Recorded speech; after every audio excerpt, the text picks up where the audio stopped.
Howdy, everybody. Bob Tallman for No Spin Rodeo. No politics, no BS, just hard-hitting news and rodeo commentary from two of the most trusted sources in our sport. Kendra Santos, Tommy Joe Lucia. Listen up. Here we go.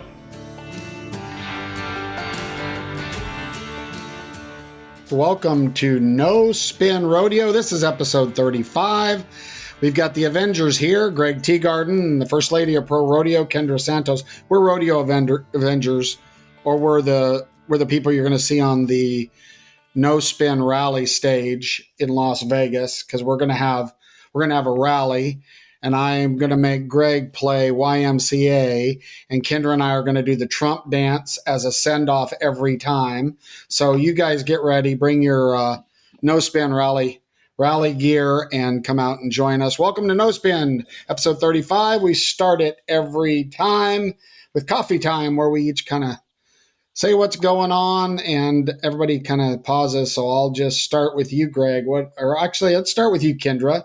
I think you're raring to go. Why don't you start with coffee time for us? Highly caffeinated. I am. I've just had a house full of people, which was awesome. All my family was home for this weekend for Cal Poly Rodeo's inductions, the first time they've done that, and it was just really fun. Congratulations. What a cool group you were with. You beat us to the punch, but I got to say, hey, we've got a superstar as a host on this podcast. Congratulations. I know you're not going to want to talk about it and you're going to be humble, but that was quite a crew you were inducted with. Super, super, super humbling honor. And like Cotton Rosser, Jack Roddy, and John W. Jones Jr. are rodeo royals. And, generations of friends to generations of my family, generations of friends. And it was an extraordinary event. And they called it the Hero Gala. And it was really amazing. And Joanne Switzer is like the mother of Cal Poly Rodeo. She got a special recognition, as did Gene and Manfred Sanders, who Cal Poly Rodeo, which has produced more world champions than any other program in the history of college rodeo. If not for Joanne Switzer and Manfred and Gene Sander, that program, there were times when the school did not get behind the rodeo program and support it, and those people saved it. And now it's like the program is booming like none other. But it was really, really cool. And Joanne Switzer is a really important person in my life. And all four of her sons, she raised four cowboy boss businessmen sons, Thomas and Mark and Jeffrey and Joel. They're all super successful people. They're all great cowboys and humans. And, Thomas bulldogged at the NFR, Jeffrey rode Bronx there. They all four of them made the high school finals. Just an amazing family. And so that was really cool. But it was really fun to have my whole family together. So at any rate, what about you guys? Grego? Well, I can't compete with that. I've just been sitting at home scrambling to get everything ready for the NFR. But I have been researching my Tennessee rodeo. We've got the big news. Fantasy Pro Rodeo is now an official segment partner for the rally, the No Spin Rally. That's going to be held at 9:30 a.m. to 10:30 a.m., where we will be doing the podcast live at the NFR in Cowboy Commons. That's the brand new, really cool east entrance of the convention center every morning. So we can get there early, get the buys before they sell out, listen to us. But hey, super hats off to Pro Fantasy Rodeo. We'll be doing a segment. Kendra and I are in the Tattoo League, which if you don't know what that means, if you lose, the winner gets to tell you what kind of tattoo you got. Last year, there was a controversy on who was the loser, my brother Anthony or Luke Branquino. Luke slithered out of that, and Anthony did get a tattoo, I think, while at San Antone, I think. I hope I don't lose because I've made it this far without a tattoo. But yeah, we'll be doing a segment. We'll get some insider trading on Pro Fantasy. And if you haven't done that, listen, it's pretty darn cool. Piranha creates a league. In order to create your own league, you just got to get 10 players. And you get 10 and you have your own place on the deal that you look at your results. You can trash talk each other. I've won our league so many times it isn't even funny. It's true. Greg and Jamie Brown and all of them that are on our league. Kendra, you should get in our league. It would be fun. You should get in our league too. Chase, my son, who literally listens to every football pro fantasy podcast there is. And so he really thinks he's a fantasy genius and he just gets his tail whipped. But it's a lot of fun. And we were really thankful. We have our first partner ever on No Spin. So thank you for Teton Ridge's Pro Fantasy. A little bit of information on it in case you have never tried it. It's not hard. So if you're like, I'm not, really good with my iPhone or my Android, it's not hard. It's a link. And you get on there and essentially you have so many dollars to spend. I don't remember what it is. And every contestant in every discipline has $1 attached to it. And you you can't pick the number ones in every discipline because you run out of money. So you start trying to figure out what discipline do I want to own? And for me, I've just been lucky because Wags hasn't been really expensive and I've gotten him each year and he's killed it. That's helped me. But listen, it's a $250,000 payout and it costs $99 to play. That's $10 a day. You play for 10 rounds. And here's the deal. You can go to profantasyrodeo.com. You click on it. You can set up your leagues or enter now against everybody. And it goes till the first day of the NFR. So now's the time to be thinking about it. And we were all laughing when pre-show because we were all like, well, yeah, we've got all three of us have our Pro Fantasy magazine. By the way, there's a link to that on profantasy.com. Casey Fields in there's a lot of people in there giving advice. It helps you pick your teams. And what's really cool that I want to do, so Casey Jones throws in my face all the time. He literally called me and said, hey, you can pre-order the Cybertruck. This was like 3 years ago. And I'm like, Casey. And Casey's always, he's always been in the edge technically, right? But he's Elon Musk, which I'm a Musk fan now. But he goes, hey, I'll send you the link. You can order the Cybertruck. I'm like, what? It's like $120,000. He said, yeah, but I'm telling you, as soon as it lands on the lot, you'll be able to sell it for $250,000. Well, Casey's got his Cybertruck and he's offering it up as one of the prizes. So you can choose between a new Ram and an Elite trailer or Casey's Cybertruck, which is pretty cool. And if I were to win, I will get Casey's Cybertruck just to make him mad. So yeah, that's fun. Get out there and join it. Listen to us. We'll talk about it. We'll let you know who's about to get a tattoo and we'll give you some insider knowledge and we'll recap fantasy every day in a segment on our show at the No Spin Rally at the Cowboy Commons. Cool. Personally, this is a tough time. We talked about it when we all jumped on. We're all run ragged. For me, it's balancing Donna. We don't like to put our Christmas decorations up before Thanksgiving, but if we don't put our Christmas decorations up, we leave the day after Thanksgiving to go to Vegas. Then you get home and it's too late. So I think we're going to get the Christmas decorations down, but we've got to go Christmas shopping. You guys do probably also before Vegas. You got to go get the Christmas shopping done. Then you got Thanksgiving in the middle of that. And then you're packing your tubs because I take 2 tubs. Donna takes 5. And I'm talking about the Home Depot tubs, the black ones with the yellow lids. So we have enough clothes when we're there. And so that whole mix of holidays and NFR and prep, it just makes me tired. Why don't you just do what I do and dispense with the Christmas shopping and contribute to people's Roth IRA? That is really what I do. Wow. Can you do that on Amazon? Because my Christmas shopping preference is sitting there scrolling through stuff and having it delivered. It's even easier than that. No. Okay.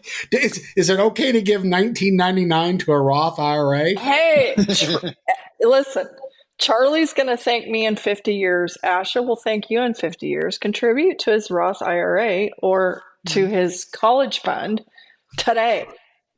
I contributed. Come on, Pops. I contributed to his college fund when I got his dad an education. That's how that works. That's fair. Okay, here we go. Great coffee time. How about feedback now, huh, Greg? Yeah.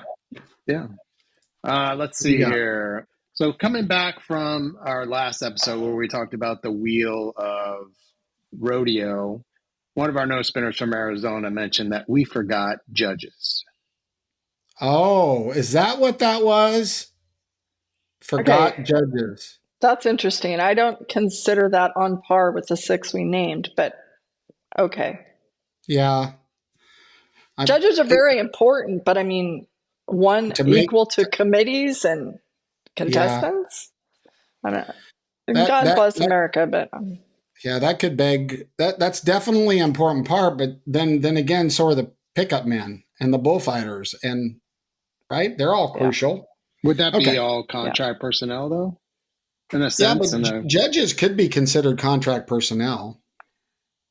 They shouldn't be. They really could be, because like contract personnel, when they're hired, they know what they're going to get paid, and they're going to know about their expenses and all that. They know what they're getting to come to that rodeo and work, just similar to contract personnel. That's a really good point, actually. And they put in for rodeos, right? They put in for the ones they kind of want to go to. And by the way, there's a new hire in that whole game, right? Kendra, what do you got on that? Yep. I don't have a lot of detail. Are we allowed to say his name? Yes.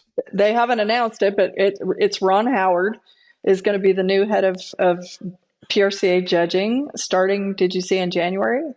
January 1st. Yeah, we would talk about having him on, but because he's not starting, we opted to push it off a little bit. So Steve Knowles for the NFR, Steve Knowles will continue to act as the interim for the judging. And of course, we've talked in previous episodes about the fact that they're going to include some instant replay, right? Well, and what seemed to be exciting in my conversations, the new hire, I mean, he's got a master's, and I mean, this guy comes from an education background, very detail oriented, and I hear he has a pretty extensive plan, which is exciting. So it'll be exciting to maybe we can get him on, and when he starts, right, when he can actually implement that plan, we can have some conversations. But yeah, back to that. I'm glad that a no spinner thinks that that's one of the primary spokes of the wheel, but I think that's probably an arguable point. Very important position, don't get us wrong, but and I guess they are crucial, but you could consider bullfighters crucial. That's all. They're extremely crucial. Deciding, who gets the money, that's huge.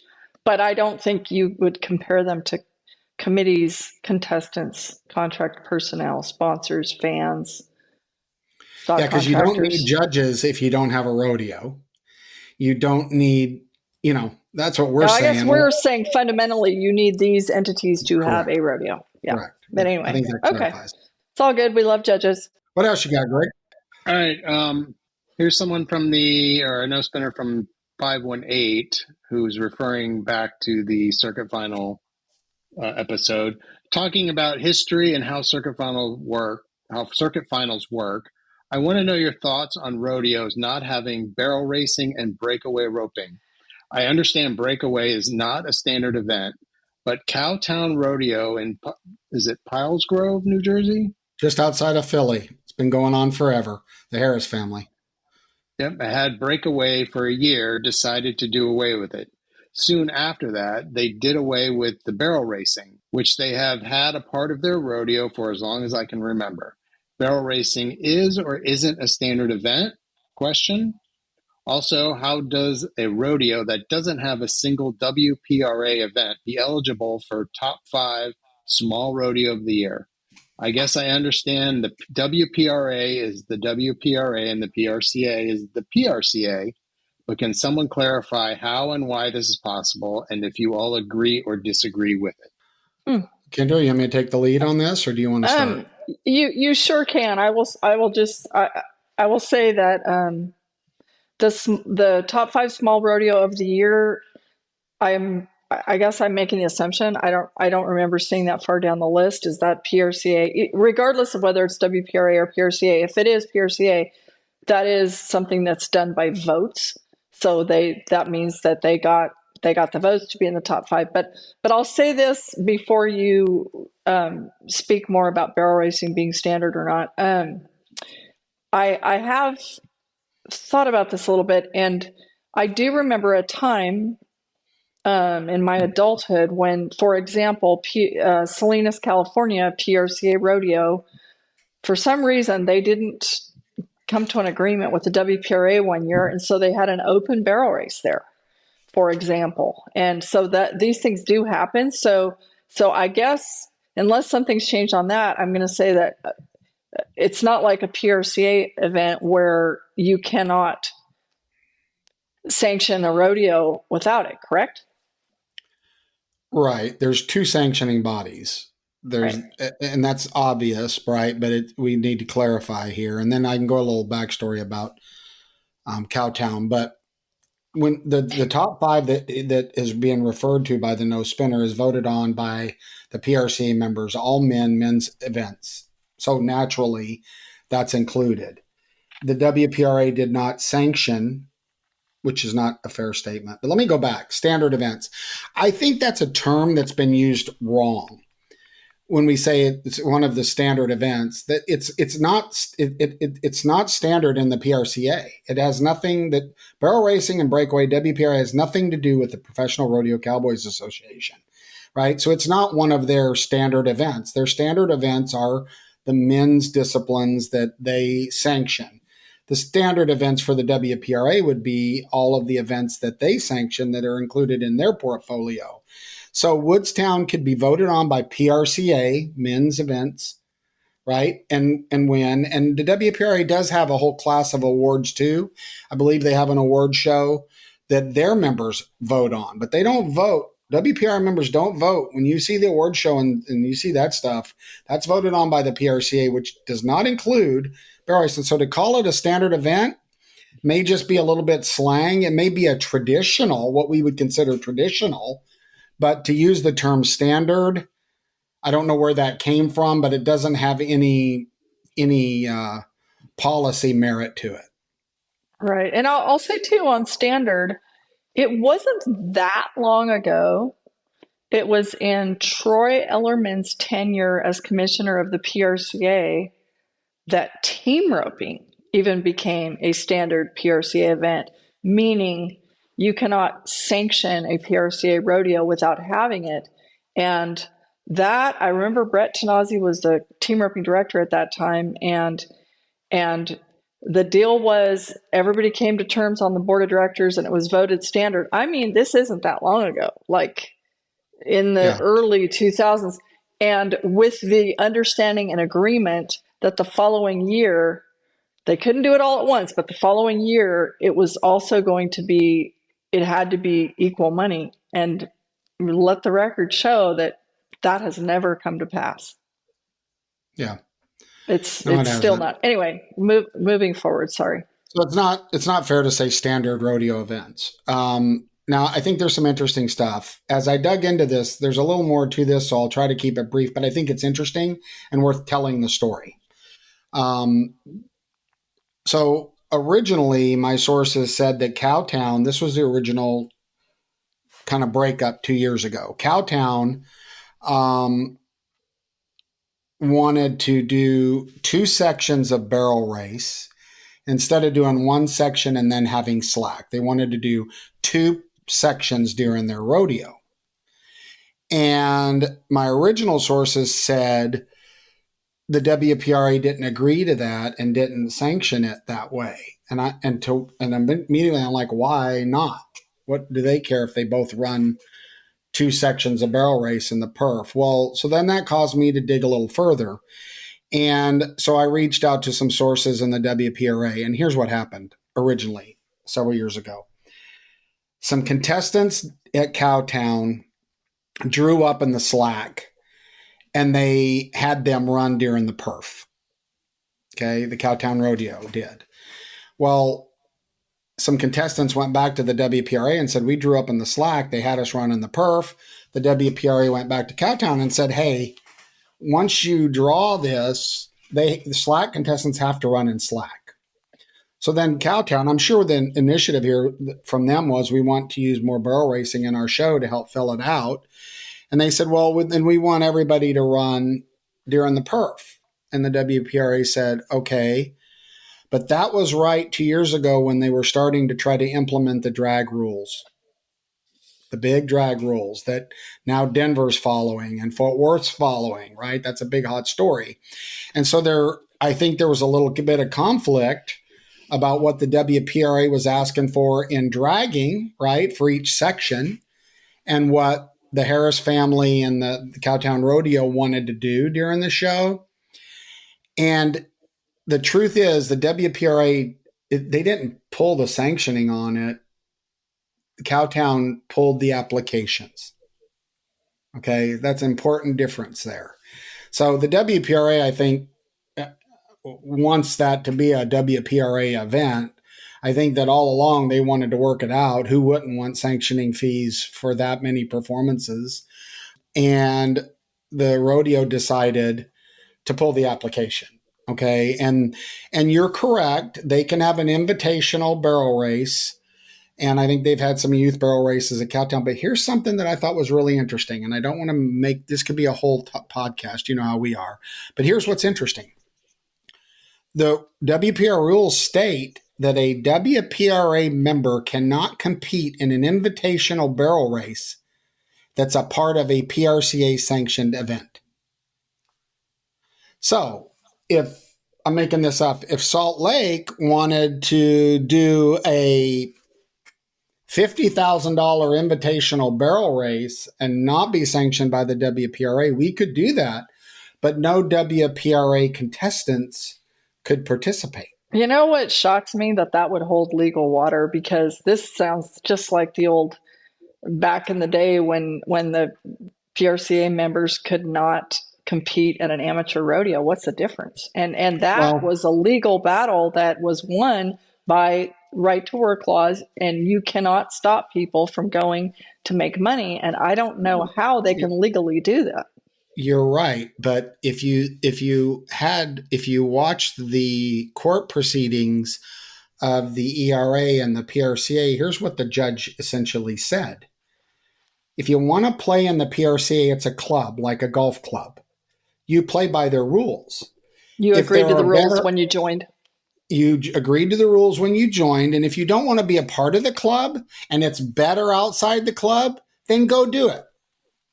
That was my interpretation of a very expensive lawsuit between the ERA and the PRCA that did not turn out in the ERA's favor. And so I think that applies here. But here's another little interesting twist, because I said to my source at the WPRA, well, that's really interesting. But it was a couple of years ago that the American was sanctioned by the PRCA and not sanctioned by the WPRA. And you had WPRA members running there. What say you that? So here's the way it works. A contestant can appeal to the board for an exemption of that rule I just said, and the board can give an exemption and let them run at the American at cinch shootouts. Remember, cinch shootouts are a similar deal.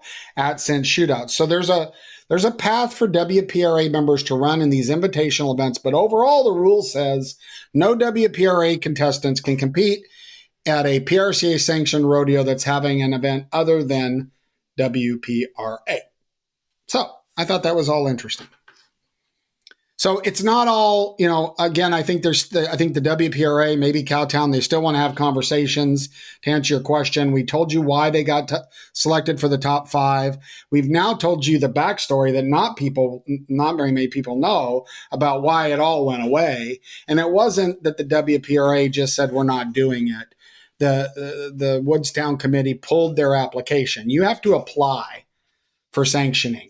And you give all your rules to these associations. Here's what we want to do. They review them and they say approved, or they come back to you and say, we can't approve this with those rules. Right. And then you get this sanctioning, and then that means you're an official event. So that was a lot for that no spinner, but we answered your question. Kendra, anything you want to add to that? No, I think let's keep rolling. So that's all. Okay, Greg, any more no spin feedback, or is that yeah, it? We got one more from 805.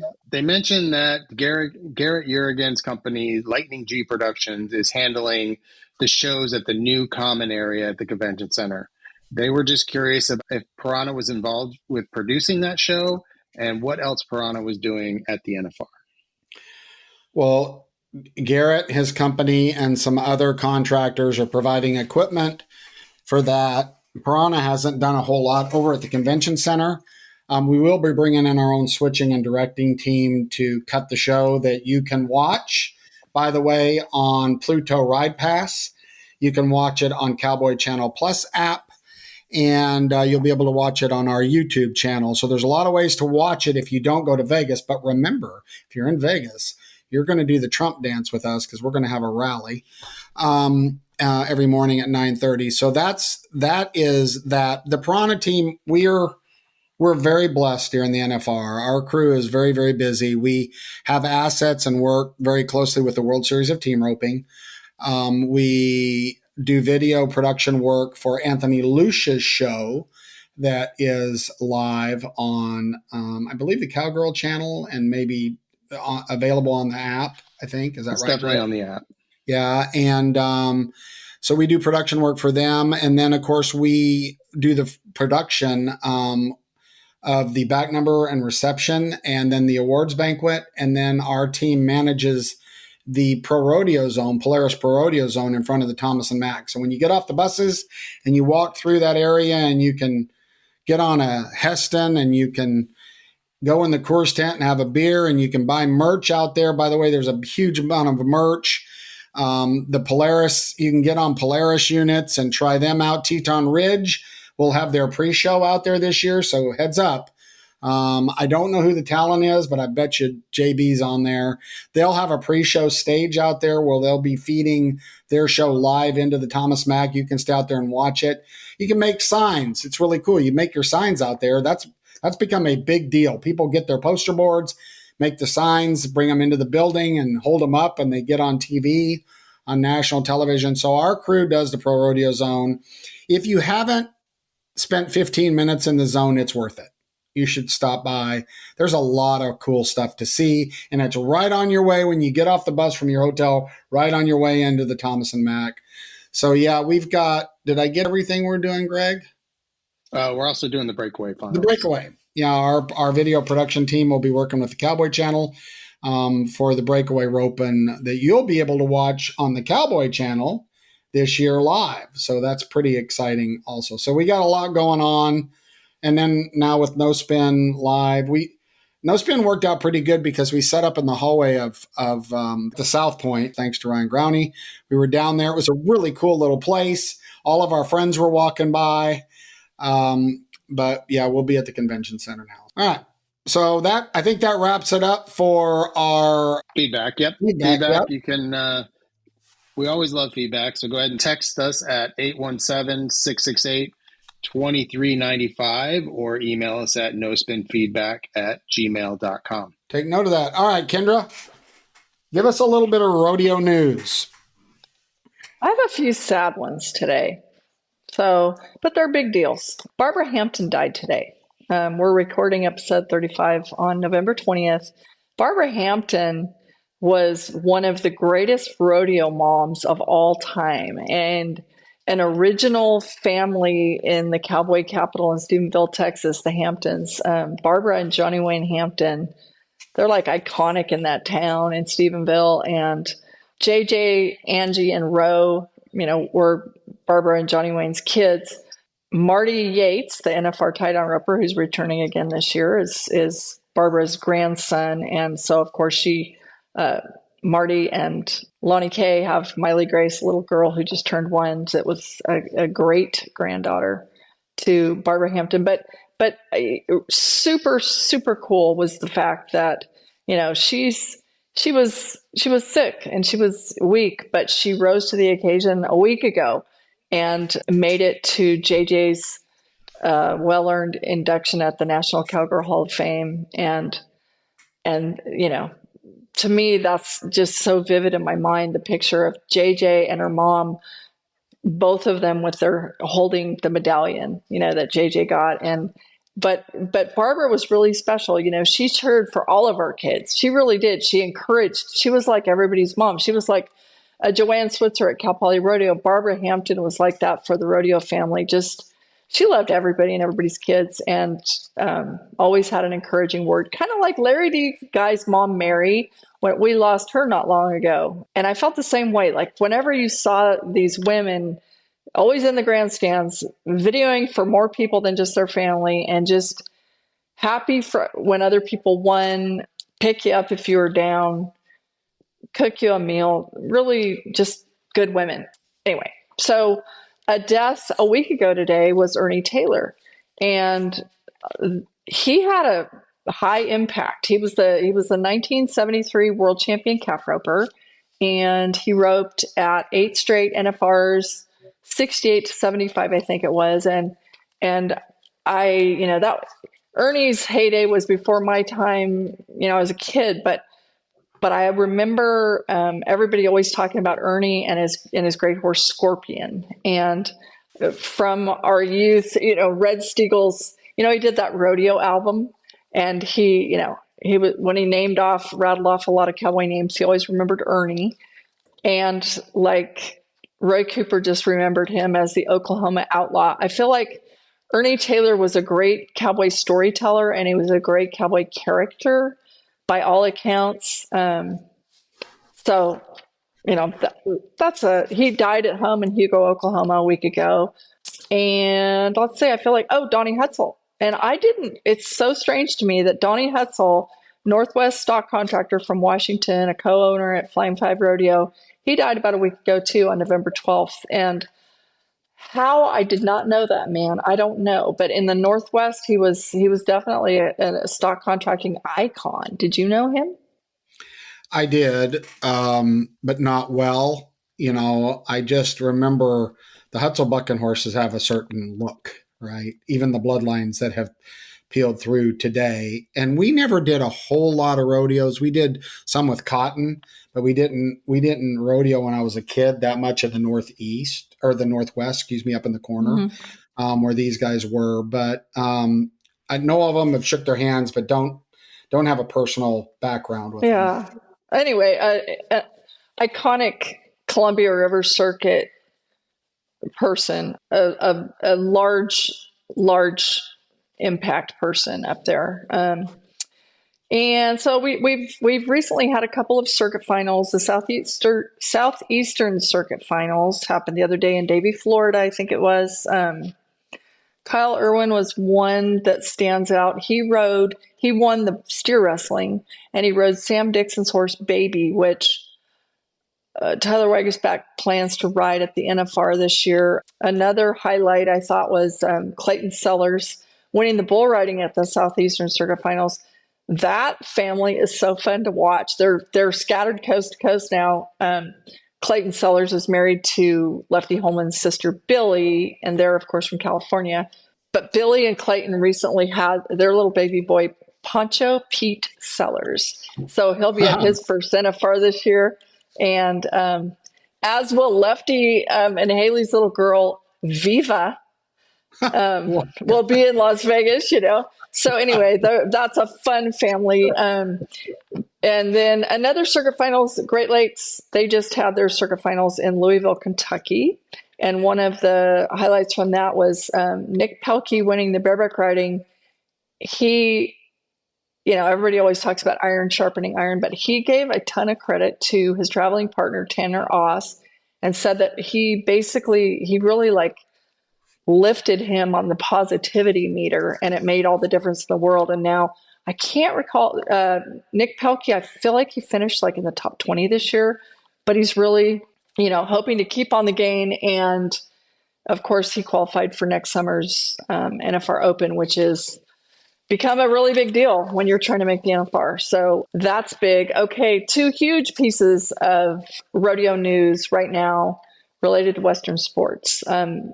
Today, actually, Teton Ridge announced that they've acquired the Cowboy Channel, the Cowgirl Channel, and Cowboy Channel Plus. And so we'll get into that in a minute because that's huge. And then the other huge piece of TV news in our industry is that the PBR announced the other day that they've already cut ties with Dr. Phil's Merritt Street Media, and will now be on Ride Pass. I think it's on Pluto TV. I'm gonna read a quote because I thought. Okay, I'm just gonna read the quote. PBR has parted ways with Dr. Phil's Merritt Street Media because they breached our contract by failing to pay rights fees owed, giving us no choice and very little time to find a new home for PBR.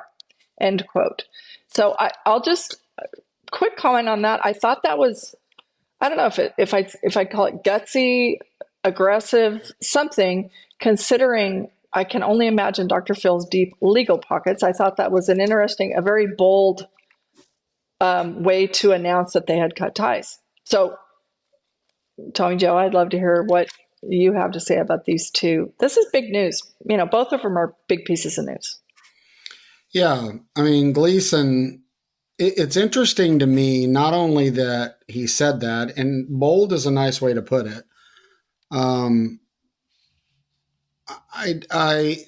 Endeavor Media, the parent company of the PBR, well, TKO now, we can talk about that. But I mean, they got deep pockets too. So I would suspect that Sean felt empowered to say that. That's the first thing. I guess it wouldn't shock me that he just, but what did shock me was there wasn't, and you're a journalist, it didn't seem like there was a lot of comms prep to this, right? Sean puts this out and it hits everything. So I did a little digging. And by the way, as far as I can tell, a lot of the PBR people didn't know. Like, I'm talking about contractors that have sold their homes to move to Fort Worth to be a part of Merritt Street. And now, again, I don't have any proof that they didn't know, but rumor has it that a lot of this was new news to a lot of people, including the PBR family. It's interesting to me. So I talked to Sean directly, but I want to start with on this particular thing, what I thought was interesting, and we'll do the PBR deal first. But the site, I thought this was irony a little bit. Back to your point, the site that when I looked around, I saw an article on CNBC, and I'm not a CNBC lover, but the site that I found the best article on, the name of the site is called Awful Announcing. Like the announcement, right? I thought, well, that kind of plays into what Kendra just said. But their spin on it, and I'm going to do their spin first. Michael McCon of Sportico, and I read Sportico, said that Merritt Street Media had been involved in a, quote, confidential mediation or arbitration process proceedings with the PBR prior to the PBR publicly announcing its exit from the deal. McCann suggests that Merritt Street statement implies that the company thinks it has a legitimate reason for not paying the PBR. That statement does sound like that. And, here's what I think is interesting. I asked Sean directly, did you guys default on any contractual terms? Because this makes it sound like Merritt Street said, we're not paying you because you didn't do this, this, and this. Like, your sponsors didn't come by on Merritt Street Media. This didn't happen. This didn't happen. And so we're not paying you. And Sean, so there's always two sides to the story. Merritt Street hasn't opened up very much about what their side of the story is. Sean's side of the story is we gave them 30 days when they didn't pay us. And I'm really truncating this. We actually gave them over 30 days, he said, when they didn't make their payment that they were supposed to.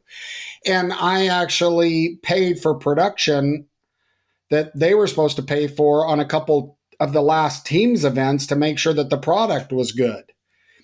And so what we don't know is why has Merritt Street not paid the PBR?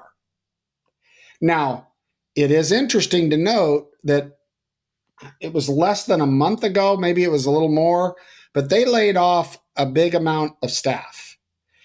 And just so you guys know, who's they? The PBR or Merritt Street? Merritt Street. Okay. They laid off like 50 staff members. This was, so you're like, what's going on there? And they built, their studios that they built in Texas are like, Greg, you would salivate. Like they've got a studio twice as big as the one, like some of the Star Wars sets. Like, I don't know what they're going to do with it, but they spent huge money on these studios. And the second thing is that's of note is that the current Merritt Street media, which I think Dr. Phil's pretty cool, right? He seems pretty cool. He seems like our kind of guy. He really jumped into this. He was on with Sean. I mean, it was the love boat. I mean, all these things we're going to do and all the stuff we're going to do. And the PBR, according to research, they brought 31% of Merritt Street's current audience in. That's a lot. A third of your business, right, to go away. And what was shocking when you look at all this is it was not traditional for all that content to just be pulled. And, you know, you got PBR people that paid, including Tommy Joe Lucia, who paid for Merritt Street Media to watch this, and the content's gone, right? And Sean said, you know, you can reach out and get a refund. And so what Sean and them have done is they're really promoting the YouTube channel. That's free. You can watch all PBR stuff on YouTube. Now, I'm sure a lot of old timers are like, oh, I don't know how to do YouTube. Yeah, it's really not that hard. You click on a link and you can watch it. YouTube channel's free. They had 67,000 people watch Tucson. But also for, like, back to the comms thing, to make this announcement on a Tuesday when they're starting their regular individual tour at Tucson that Saturday, like the timing and all of this just didn't feel like it was well thought through. Right. And I guess I'm still, it's now been weeks since mainstream media announced that the PBR had been acquired by TKO and all that. The PBR, to my knowledge, and I'm on their media list, has yet to make that announcement themselves. I don't know why. Do you know?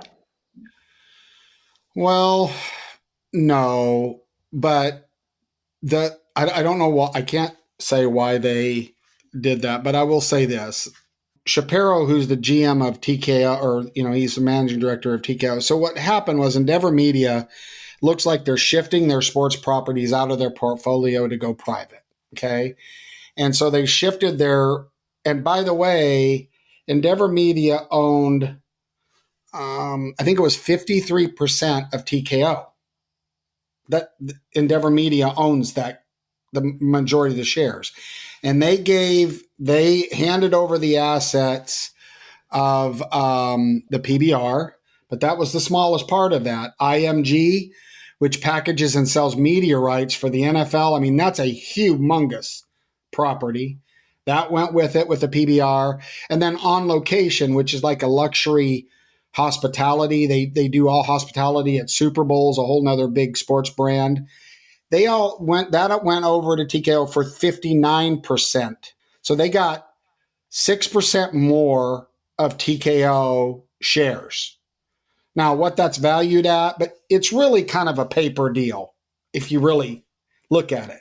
I mean, I know it says a TKO acquired, right? But here's what I thought was kind of interesting. In one of the reports, Mark Shapiro, who's the president and chief operating officer of both hear me out, both Endeavor and TKO. In an interview, he says, at TKO, we're primarily interested in league ownership that exist in and business that can power our current sports ecosystem. That could be ticket sales, hospitality, consumer products, media rights, and advertising. That's what getting IMG and On Location does. It's interesting to me that PBR wasn't included in that statement in the end there. And so, take that for what you want. Now, the other interesting thing in this whole big thing is that Sean said the media rights aren't the primary revenue driver of the PBR. It's ticket sales and sponsorships. So this deal, he doesn't think will impact them.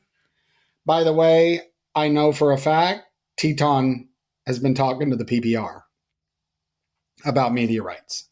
Now, that may not go anywhere, but discussions have been had. And according to Mr. Gleason, his phone is ringing off the hook to do a media rights deal with the PBR. So you're what you're implying, what you're saying there, without just saying it, is they're talking about Teton wants to put the PBR on the Cowboy Channel, is what you're saying, right? Or purchase their media rights. I mean, they've got their big Fox deal. I mean, that's the next part of this conversation. So any final thoughts on that? Because then we'll go into Teton and Cowboy. No, let's keep moving and let's talk about the PRCA and TV. Everybody, I mean, this is a big deal because I know what most rodeo people, the Cowboy Channel's a pretty big one. I mean, the Cowboy Channel has been the reason some people, I have DirecTV, and the only reason I have the most expensive package is to get the Cowboy Channel. So anyway, go ahead.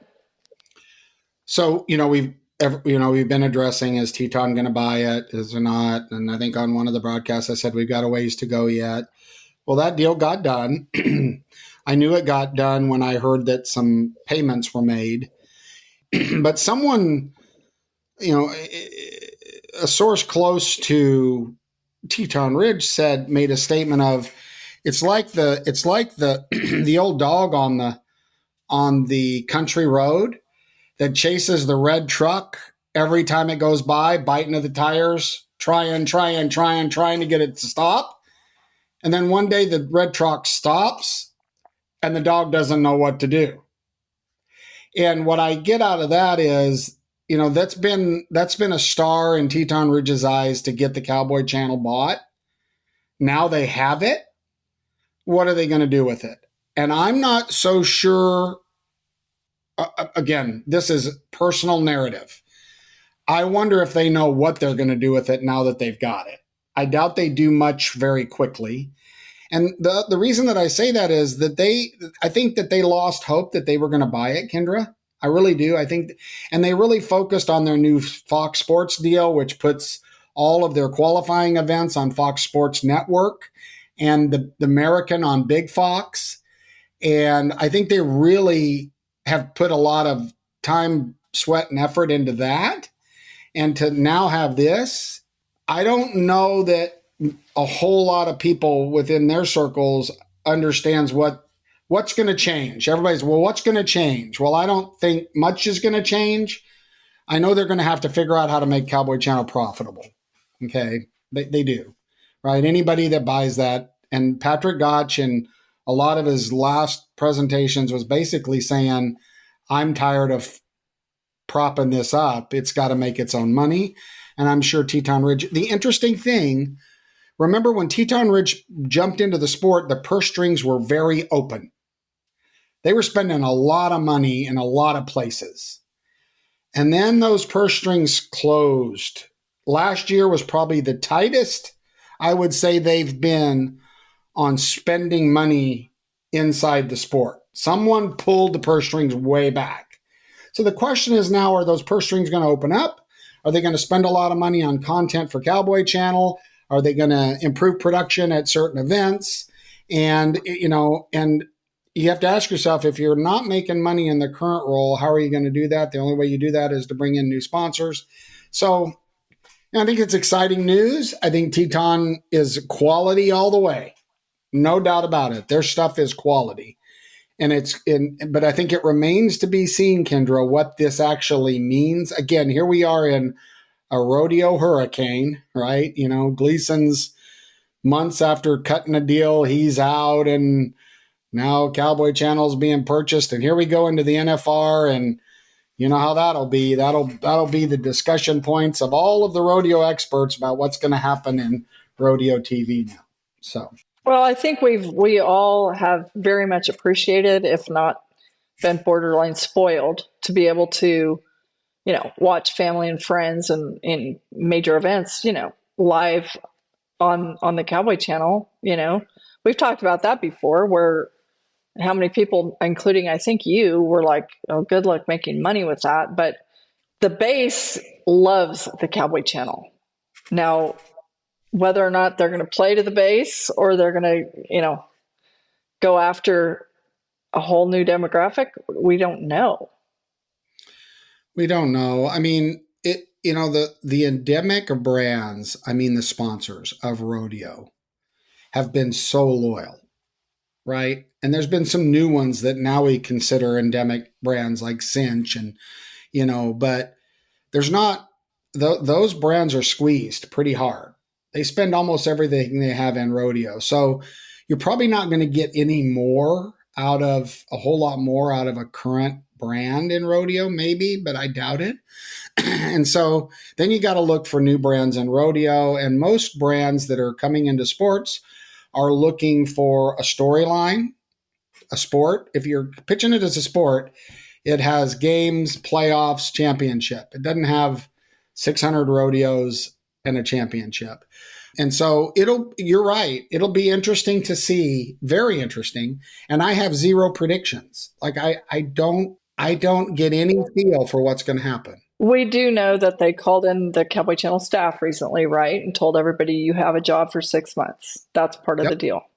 Yep. So there's that basic expectation of a continuance, somewhat par for at least the foreseeable short term. But even if you start to do the math on 6 months, that's June. You really think that you're going to put a whole new staff in when you're hitting the peak of rodeo season? I mean, again, there's a lot. This is a lot to unpack, and we'll just have to unpack it as we see it happening. Maybe during the NFR in conversations, you or I will have a little more insight. I know that the PRCA released the major rodeos are invited. I'm not going to be there because I'm going to be at the rally. But during one of our no spins live, Teton's going to address the major committees, and so is the PRCA about the deal. So I've asked that it's recorded, and maybe we'll have a report. I'll get some reports on that. We'll see what they tell the rodeo committees. That's their vision. Maybe we'll have more to report. I mean, it's great news. I mean, it's great. I'm glad for the channel. It's interesting too. It's sort of a triangle relationship, right? Between Teton Ridge, the Cowboy Channel, and the PRCA. There's sort of a triangle there, right? And I don't know exactly, who answers to who in which ways, or who calls the shots in which ways, or, remember too, we had talked about some of the PRCA rodeo committees had been getting perhaps a little bit frustrated with the Cowboy Channel paying the PRCA to put the committee's rodeo on, and different things like that. How that's all going to work moving forward, we just don't know yet. Well, and the PRCA is going to get paid from Teton Ridge, and they're going to dole it out to the committees. So I don't see that changing now. I mean, there was definitely at one time, had Teton not purchased the Cowboy Channel and they still wanted major rodeo content, then there would have been an option for other rodeos to go out and potentially cut a deal with Teton for their broadcast rights. That's not going to be in the cards now. So the cards now are pretty straightforward. You're going to get what the PRCA gives you. And again, it's going to be really, really interesting how this unfolds. It will be. I think Teton is doing production work for there is. And here's the other thing to be thinking about, little bug in your ear. I mean, now Teton Ridge owns the media rights. They're putting all these rodeos on TV. Oh, they also own the American. bet your sweet rear end it'll be sanctioned this year. Somehow, some way. I bet you the American is sanctioned this year. I don't know how. They'll figure it out. But if it's not, it will surprise me because of the triangle that you just talked about, right? This is now we've got people well, and sitting there's a whole thing to that too. Okay, so if the winner wins $100,000, does that count? I mean, yeah, it should count. As long as everybody has a shot to get there. And there's a good argument that with the qualifying system, anybody can get there, Kendra. I mean, again, that's a whole nother podcast, and you and I but when you start to have these payouts, then other rodeos have to match them, and the tide rises. And there's 60 rodeos in the tour that are paying $120,000, Kendra. 60 of them. Now, yeah, you would have to win more times than hitting the big one, but $100,000 is not insurmountable with Houston and all these now. I don't think it's insane. It's wonderful. More money to be won. Everybody's for that. It does get interesting. You have 15 holes, and so 15 spots. And so if a couple of rodeos start, now everybody's rodeoing their wheels off for 13 spots, because two are going to be, it gets pretty interesting. It does. I mean, and we say the pains of growth, right? We've said that. And it's going to force us to look at how do we handle this, because we don't want it to go away, right? I mean, even the categories of rodeos between major rodeos and then, there's a whole nother level of rodeo now with these rodeos, right? The Houston stuff, this is, it's not just a big rodeo. These are super-sized rodeos, and you're not going to get to eat supersized when Kennedy gets in there. But, so there you have it. I don't have a feel. I tried to have a feel for this. I wanted to be the guy that could predict what's going to happen with Teton and this acquisition. And I'm sorry, I don't know. I'm looking into a blank ball just like the rest of us. Fair enough. All righty. Well, that was a lot going on. It doesn't surprise us. So give plenty of conversation at the Coronado in the morning, right? Lots of stuff to talk about. But I tell you what, we're rodeo, it's no irony that we're coming up on Thanksgiving. And rodeo and Western sports, Kendra, in the last 5 years, we have a lot to be thankful for. There's a lot of good stuff that's happened. For sure. I mean, a ton. I guess we're going to talk about being thankful for growth in rodeo. I mean, as we head off to Thanksgiving here with our family and our friends and feasting and all that kind of stuff.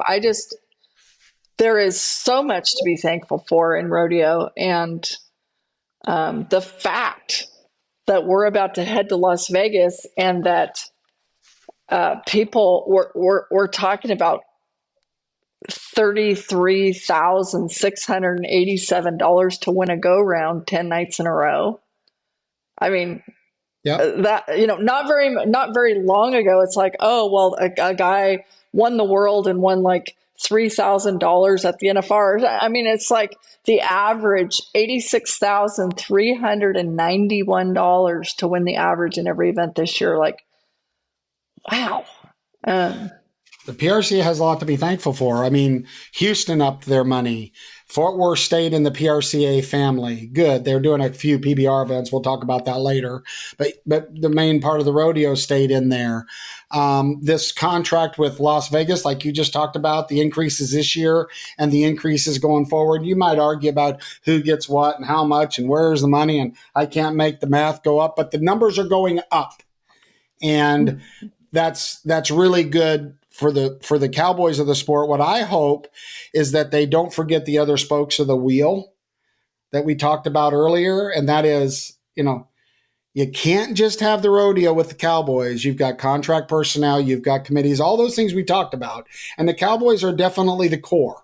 The people that are competing are the core, but you've got the livestock and you've got all of this stuff that's crucial. And that tide has to go up with them too. I mean, For sure. And I feel like did we not uncover the fact, was it $3.5 million more paid out at PRCA rodeos in 2024 over 2023? $3.5 million. Yep. I mean, that's really cool. And I get that it gets broken down. And what did we say? There's almost 700 rodeos. Like, it's scattered out. I get it. But, and I also get that, a truck, a horse, whatever costs so much more than it used to. But there's no doubt about the growth. And it's really interesting when, we talk about all the tradition in rodeo, pairing that with, in some cases, newcomers and people, not everybody knows, like, we've known each other forever. I know I can trust you, these sorts of things, and these sort of relationships that we have lifelong. So, well, I think what would be interesting, and we'll save this for next season, but I would challenge you. We should try to figure out, I would love to know what the endorsement deals for cowboys now are, not specifically, but in an order of magnitude. Does a top 15 cowboy on average put into their bank account 50, 100,000 from endorsement deals in cash? I'm not talking about boots and extra pairs of rope and all that stuff. But I just wonder, because when you start looking at 250,000 big numbers going into the finals, and it's 150,000 for a horse, and then you start saying, well, still, how are they doing it? It would be interesting in the future if we try to figure out, kind of on average, what are these cowboys, what can they make outside of their winnings now? I think that is interesting. And I also think that I know personally, I know more cowboys now who are having minimums for what they will put on their shirt year round, Sure. And there are still so many, patches on shirts that are like, oh, well, you get a free product or whatever. But there are more guys that are, taking a stand. It's like, if you're going to require me to make appearances on your behalf and do, this with social media all the time, requirements and all these different things, then there are more of them that have minimums. And then the extreme cases, a Coulter Todd doesn't have a single patch on principle on his shirt. He'd prefer, he ranches for a living and rodeos with his best friend Derek Begay because he wants to. But that would be really an actually fascinating podcast episode to do one of these days. So, well, we're coming into Thanksgiving. So let's button this up. Let's go around the table here and just take a moment. And we can start with you, Greg, and then go to Kendra, and then I can finish it up about, personally, I've got a lot to be thankful for. What about you guys? Oh, I have a ton to be thankful for. Just my family. It's been a great move to North Carolina this year. I've enjoyed every minute of the new location, and we're going out and exploring. We're having so much fun. So family and friends have just been amazing this year. So that's kind of what I'm thankful for. I agreed. Family and friends. I mean, I don't know. I just said this publicly, but it always comes down to the people. It always comes back to the people. And it's like, for me this year, it's the first Thanksgiving of my lifetime without my dad. But like, I am so thankful and grateful that my dad died this year. Like, I do not have a regret one from the day I was born, when he delivered me at home, when he was in vet school, to the day he died. Like, we were good. And I am so thankful for that. And I'm thankful that my 86-year-old mother still rocks and rolls and runs a company, and she's half my size, but she's got, I think I work a lot. She's a spitfire, and she's amazing, like a keg of dynamite. And my two sons, that Taylor came home from Texas, for this event this weekend. And the fact that, like, the two of them, how close they are to each other, how amazing they are to me, that the two of them, without me saying anything, they had their, best boots, best hats, suit coats on. They went to town together and got haircuts. They knew, they were clean shaven. They knew that and I'm just like, I'm so thankful and I'm so proud. And I'm 2 for 2 on daughters-in-laws. Jane's awesome. Now Jordan's awesome. And to have this grand girl, which is just extraordinary in my family, a girl in Charlie, she's a year and a half old, and she runs the show. She's so much fun.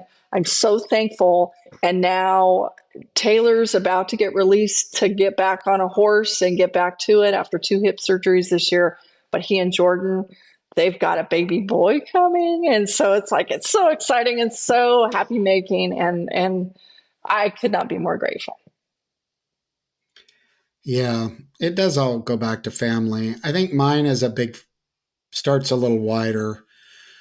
The first thing I'm really thankful for is my Piranha family. Greg, who's on here, Rusty, Tyson, Jamie, Ann, Kurt, Kenny, Patty, Donna. I mean, our Piranha family they're family. And we love them, and they mean an awful lot to us. And then you kind of go down the funnel, and I've got my immediate family, and I'm starting to get a little emotional. I am so blessed. I have 2 fantastic boys. I have a fantastic daughter-in-law. My grandsons are the absolute coolest thing I've ever had in my life. And then, last but certainly not least, my best friend, my wife, Donna. I mean, we're just loving life. Like we've got a lot to do and we're busy, but the key here is have a best friend, and Donna's my best friend. And the love of our Piranha family and my family and the people, I'm so proud of all of them. Just like you said, it's this huge combination of, I'm so proud when I know Greg is going to an event, or Rusty, or any of these guys, because I know the character that the Piranha team has. And when they walk into the room, they do know what they're doing. And it makes me so damn proud. And by the way, you can't be a part of our family unless you try to be a good human. So but the fact that you're so sweethearted about this, and the fact that you named your company Piranha, which is the ugliest, most evil fish on the planet, that goes and just with its teeth gnaws people in half, is really kind of funny. I stand in front of them and I will gnaw. We all know I will gnaw. I will bite. I remember we were at the PBR and I was going to kick off this company, and I asked Dave Clements, who was my wingman at that time, I said, I need a brand. I need a logo. And he said, oh, that's simple. You're a Piranha. I said, small with a big mouth and a lot of bite. So there we go.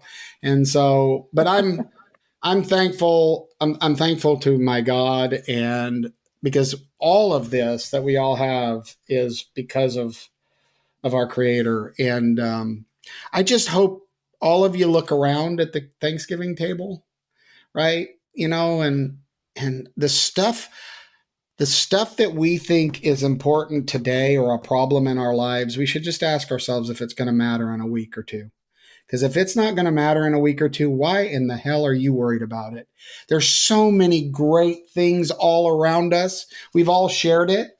I mean, I'm thankful for this podcast. I can't believe that the amount of conversation and stuff that you and I have been able to share and learn from each other. And I remember when I called you leaving, I mean, I hadn't slept. I was in a car driving from the airport. I'm saying, hey, Kendra, I got an idea. And you said, what? What are you talking about? Let me call you back. Whoa, this is a lot. This is a lot. And then I call Greg with new things about every 6 months. Hey, here's what we're going to, he's just like, okay, boss, let's do it. Half of them fail, but a few of them stick. So, yeah. Well, it's pretty wild, because in a way, all those years that we worked together, including at the PBR, in a way, we're really different people. But when we get down to this stuff, we're like, what's most important to us? It's the same. And also, we don't, plenty of times over as long as I've known you, we either saw things from different angles, or we just straight up did not agree. But the fact that we can respectfully disagree and still talk about it openly and maybe come out on the other side with something, well, actually, you have a good point on this, and I think I have a pretty good point on that. And maybe we came up with just a slightly tweaked, better idea for the way it's always been done. And that's how you get with progress. And so we're a pretty cool combination. It's sort of a surprise. But anyway. If you approach life with mutual respect for people that you don't necessarily agree with, but you give them the respect to listen to them, and that goes a long way in our country today, right? Not everybody that's on the other side of the aisle is just terrible. We all have common beliefs and goals, and we all, just our health, you guys, and your kids, right? It's yours, Greg, and we all, it's funny how we get older, like that's the sparkle in our eye is. Well, so when I just had my two boys here, and here's little Charlie running around and stuff, I'm laying on the floor on my back and Charlie's jumping all over me. And I'm kind of looking up at the ceiling and the rafters, and here's my immediate family all around me. And Oat was here. And I don't know why, but I blurted out, I go, I wonder who will live in this house when I'm gone. Isn't that weird? Because all of a sudden, okay, my dad's gone now, and my mom's 86 years old. I'm about to be the oldest living generation in my family.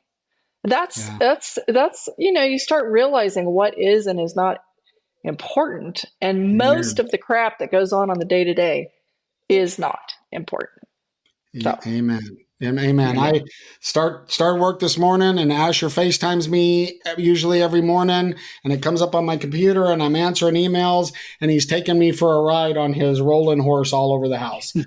wouldn't trade it for the world.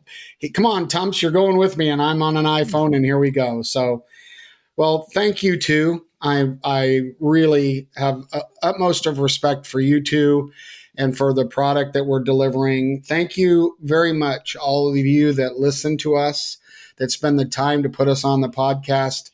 Thank you. We mean that from the bottom of our heart. We're honored to get to share what we think with you, and we're happy that you're a no spinner. And we hope all of you have the most blessed, greatest Thanksgiving holiday and safe trip. And we'll see you guys in Vegas at Cowboy Commons at 9:30 in the morning. For what, Kendra? Say it with me. No Spin Rally. No Spin Rodeo. Oh!